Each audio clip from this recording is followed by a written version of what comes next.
আমার চ্যানেলের সমস্ত বন্ধুদের স্বাগত। দেখো বন্ধুরা, আজকে লাঞ্চ থালিটা আমি কীভাবে সাজিয়েছি। এই যে পেস্টটা করবো, তোমরা মনে হয় কোনোদিন এটা এরকমভাবে এই রেসিপিটা বানাওনি। এতে আছে কুমড়োর দানা, কাঁচা লঙ্কা আর সাদা তিল। এটা আমি পেস্ট করে নেব।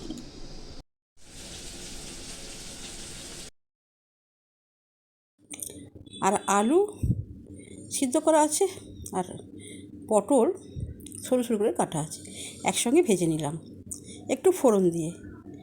আর দেখো টমেটোটাও দিয়ে দিলাম।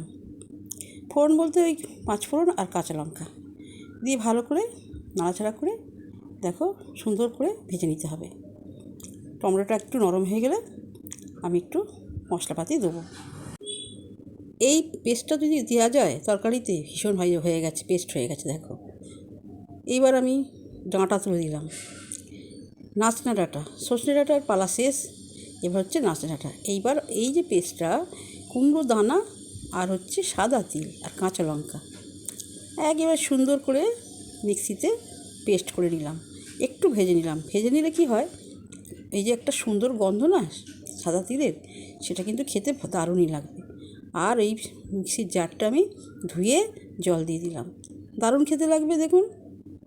এতে হালকা করে আমি একটু হলুদ দিলাম, একটু মানে কালারের জন্য, আর লঙ্কা গুঁড়ো দিলাম। ঝাল নাহলে তো আমরা খেতে পারি না, আর স্বাদ না হলেও ভালো লাগে না, সব বৃথা হয়, তাই নুন দিয়ে দিলাম। নুনটা দিয়ে ভালো করে মেখে নিয়ে, মানে সমস্ত সবজি মশলা সবজি একসঙ্গে মাখামাখি করে নিয়ে আর ঢাকা দিয়ে দেবো।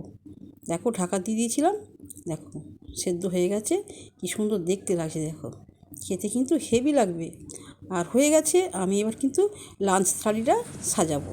দেখো শুধু সাদা ভাত নিয়েছি, আর করলা ভাজা একটু নেই, আর নিয়েছি শাক ভাজা। দেখো এই শাক ভাজাতে কী শাক আছে জানো তো, কলমি শাক আর নোটে শাক দুরকম, আর আছে 1 বাটি ডাল, আর আছে দেখো কী নিচ্ছি, এই যে সেই ডাঁটা আর কুমড়ো দানার রেসিপি দিয়ে বানানো সেই ডাঁটা আলু, দারুণ কিন্তু হয়েছে দেখতে, খেতে নিশ্চয়ই ভালো হবে।